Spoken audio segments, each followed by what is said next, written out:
बोलो गुरुदेव भगवान की जय। प्यारे कृष्ण कन्हैया लाल की जय। श्रीमद् वाल्मीकि रामायण द्वितीय खंड का युद्ध कांड चल रहा है और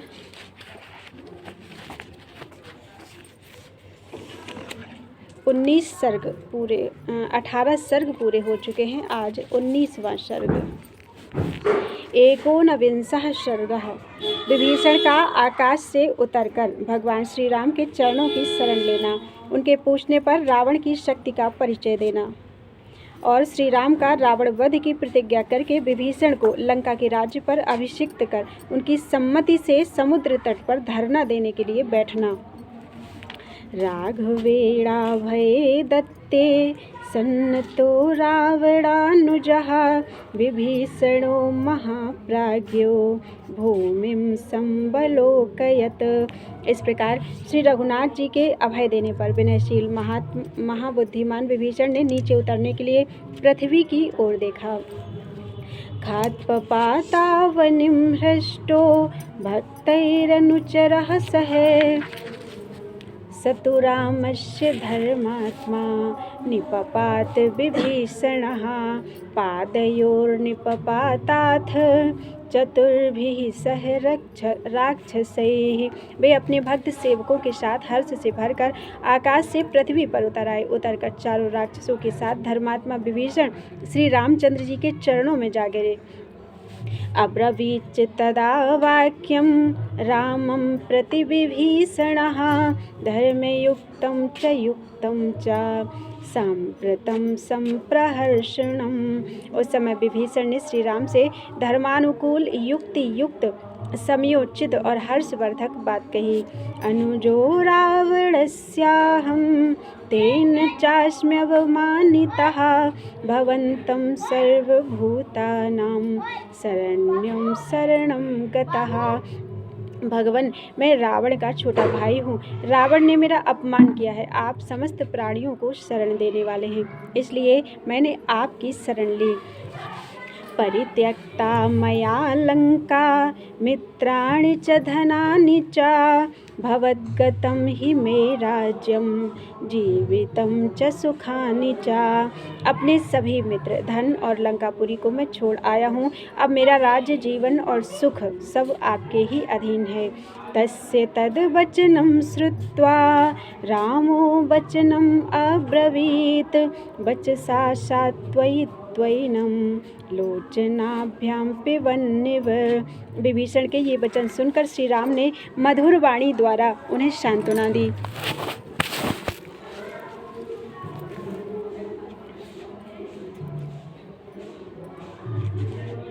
और नेत्रों से मानो उन्हें पी जाएंगे, इस प्रकार प्रेम पूर्वक उनकी ओर देखते हुए कहा। आख्याहि मम तत्त्वेन राक्षसानां बलाबलम् एवमुक्तं तदा रक्षो रामेणाक्लिष्टकर्मणा रावणस्य बलं सर्वम् आख्यातुमुपचक्रमे। विभीषण, तुम मुझे ठीक ठीक राक्षसों का बलाबल बताओ। अनायास ही महान कर्म करने वाले श्री राम के ऐसा कहने पर राक्षस विभीषण ने रावण के संपूर्ण बल का परिचय देना प्रारंभ किया। अवध्यः सर्वभूतानां गंधर्वो रघुपक्षिणां राजपुत्र दशग्रीवो वरदानात् स्वयंभुवः। राजकुमार, ब्रह्मा जी के वरदान के प्रभाव से दशमुख रावण केवल मनुष्यों को छोड़कर गंधर्व, नाग और पक्षी आदि सभी प्राणियों के लिए अवध्य है।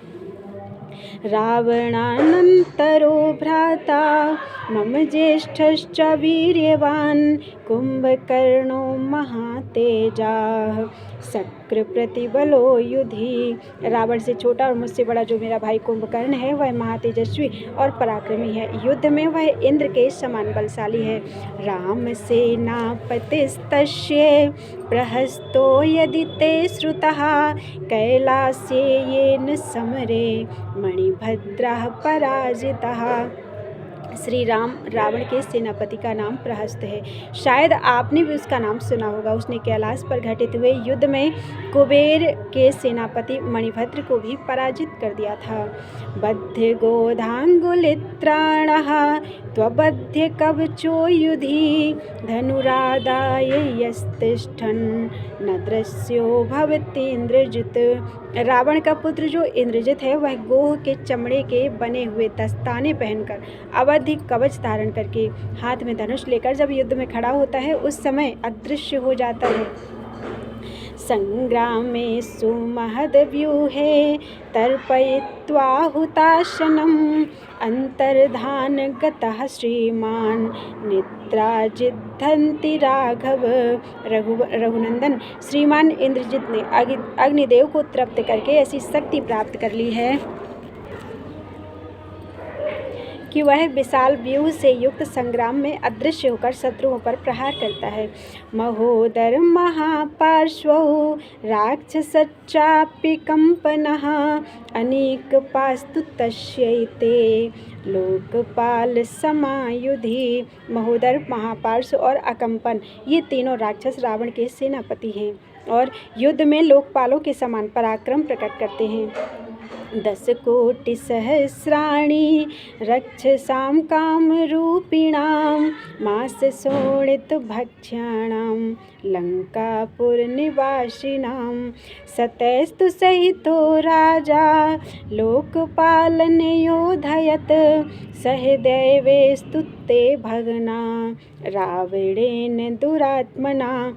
लंका में रक्त और मांस का भोजन करने वाले और इच्छानुसार रूप धारण करने में समर्थ जो 10 कोटि सहस्र अर्थात 1 खरब राक्षस निवास करते हैं, उन्हें साथ लेकर राजा रावण ने लोकपालों से युद्ध किया था।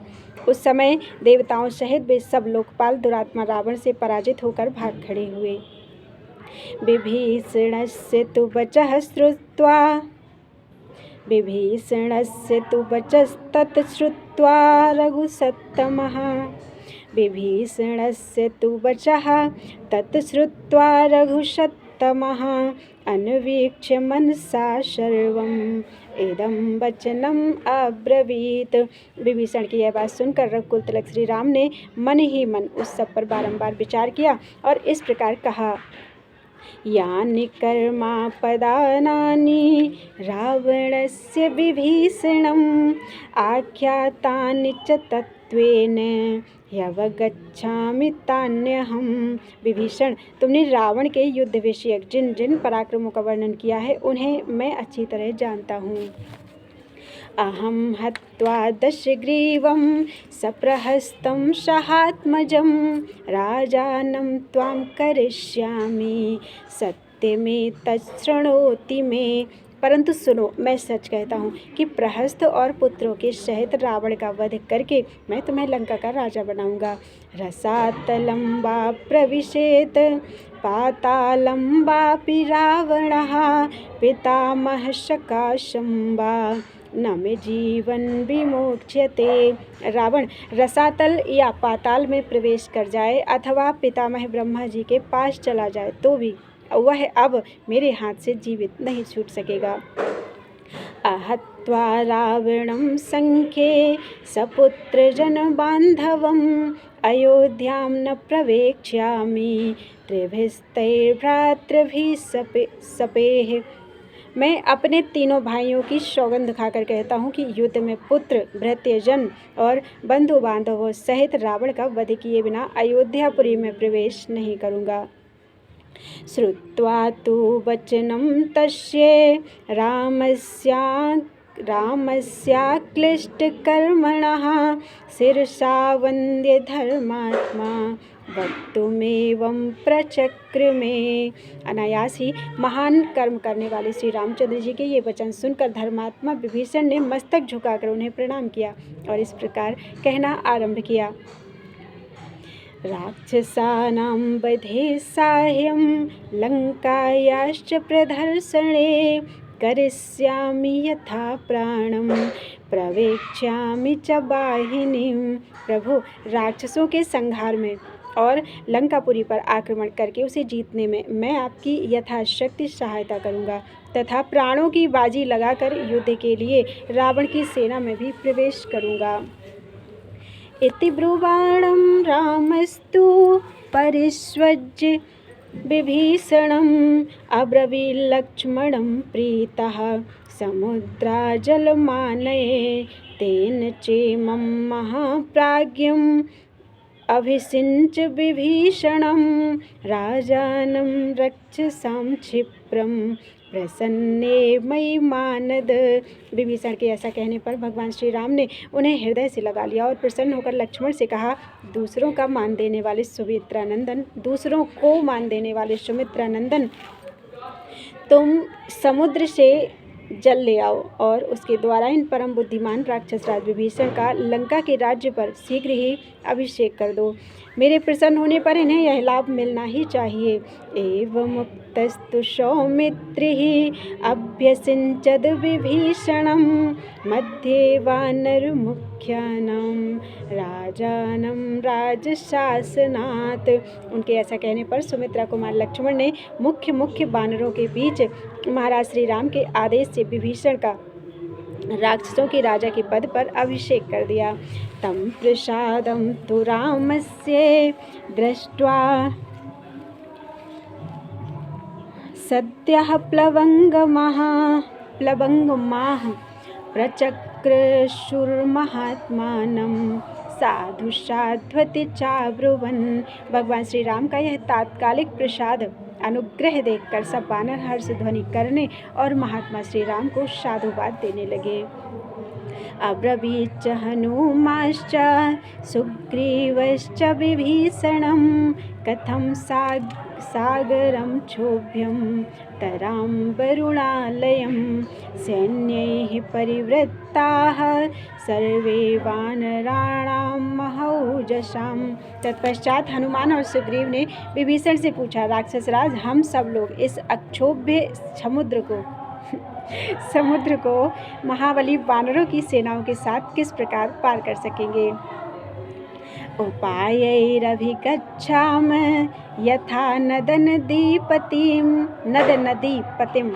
तरां तरसा सर्वे ससैन्या वरुणालयम। जिस उपाय से हम सब लोग सेना सहित नदों और नदियों के स्वामी वरुणालय समुद्र के पार जा सकें वह बताओ। एवं मुक्तस्तु धर्मात्मा प्रत्युवाच विभीषणः समुद्रं राघवो राजा शरणं गन्तुमर्हति। उनके इस प्रकार पूछने पर धर्मात्मा विभीषण ने यूं उत्तर दिया, रघुवंशी राजा श्री राम को समुद्र की शरण लेनी चाहिए। खानितः सागरेणायाम् अप्रमेयो महोदधिः कर्तुमर्हति रामस्य ज्ञातेः कार्यं महोदधिः। इस अपार महासागर को राजा सगर ने खुदवाया था। श्री रामचंद्र जी सगर के वंशज हैं, इसलिए समुद्र को इनका काम अवश्य करना चाहिए। एवं विभीषणेनोक्तो राक्षसेन विपश्चिता आजगामाथ सुग्रीवो यत्र रामः स लक्ष्मणः। विद्वान राक्षस विभीषण के ऐसा कहने पर सुग्रीव उस स्थान पर आए जहाँ लक्ष्मण सहित श्री राम विद्यमान थे। ततश्चाख्यातुमारेभे विभीषण बचः शुभं सुग्रीवो विपुलग्रीवः सागरस्योपवेशनम्। यहाँ विशाल ग्रीवा वाले सुग्रीव ने समुद्र पर धरना देने के विषय में जो विभीषण का शुभ वचन था उसे कहना आरंभ किया। प्रकृत्या धर्मशीलस्य रामस्याप्यरोचत सलक्ष्मणं महातेजाः सुग्रीवं च हरीश्वरं सत्क्रियार्थं क्रियादक्षं स्मृतपूर्वं भाषत। भगवान श्री राम स्वभाव से ही धर्मशील थे, अतः उन्हें भी विभीषण की यह बात अच्छी लगी। वे महातेजस्वी रघुनाथ जी लक्ष्मण सहित कार्यदक्ष वानरराज सुग्रीव का सत्कार करते हुए उनसे मुस्कुराकर बोले, विभीषणस्य मंत्रोऽयं मम लक्ष्मण रोचते, सुग्रीवः पंडितो नित्यं भवान् मंत्र विचक्षणः, उभाभ्यां संप्रधार्यार्थं रोचते यत् तदुच्यताम्। लक्ष्मण, विभीषण की यह सम्मति मुझे भी अच्छी लगती है, परंतु सुग्रीव राजनीति के बड़े पंडित हैं और तुम भी समयोचित सलाह देने में सदा ही कुशल हो। इसलिए तुम दोनों प्रस्तुत कार्य पर अच्छी तरह विचार करके जो ठीक जान पड़े वह बताओ। एवं मुक्तो ततो वीरा बुभौ सुग्रीव लक्ष्मणौ समुदाचार संयुक्तम एदं वचनम ऊचुतुः। भगवान श्री राम के ऐसा कहने पर वे दोनों वीर सुग्रीव और लक्ष्मण उनसे आदरपूर्वक बोले, किमर्थं नौ नरव्याघ्र न रोचिष्यति राघव विभीषणेन यत् तूक्तम् अस्मिन् काले सुखावहम्। पुरुष सिंह रघुनंदन, इस समय विभीषण ने जो सुखदायक बात कही है वह हम दोनों को क्यों नहीं अच्छी लगेगी। अबदध्वा सागरे सेतुं घोरेऽस्मिन् वरुणालये लंकानाशादितुं शक्या सेन्द्रैरपि सुरासुरैः। इस भयंकर समुद्र में पुल बांधे बिना इंद्र सहित देवता और असुर भी इधर से लंकापुरी में नहीं पहुंच सकते। विभीषणस्य शूरस्य यथार्थं क्रियतां वचः अलं कालात्ययं कृत्वा सागरो अयं नियुज्यतां यथा सैन्येन गच्छाम पुरीं रावण पालिताम। इसलिए आप सूरवीर विभीषण के यथार्थ वचन के अनुसार ही कार्य करें। अब अधिक विलंब करना ठीक नहीं है। सहायता इस समुद्र से यह अनुरोध किया जाए कि वह हमारी सहायता करे, जिससे हम सेना के साथ रावण पालित लंकापुरी में पहुंच सकें। एवं मुक्तः कुशास्तीर्णे तीरे नद नदीपतेः संविवेश तदा रामो वेद्यामिव हुताशनः। उन दोनों के ऐसा कहने पर श्री रामचंद्र जी उस समय समुद्र के तट पर कुश बिछाकर उसके ऊपर उसी तरह बैठे जैसे वेदी पर अग्निदेव प्रतिष्ठित होते हैं। इत्यार्षे श्रीमद् रामायणे वाल्मीकि आदि काव्ये युद्धकांडे एकोनविंशः सर्गः। इस प्रकार श्री वाल्मीकि निर्मित आर्ष रामायण आदि काव्य के युद्धकांड में 19वां सर्ग पूरा हुआ। बोलो वृंदावन बिहारी लाल की जय।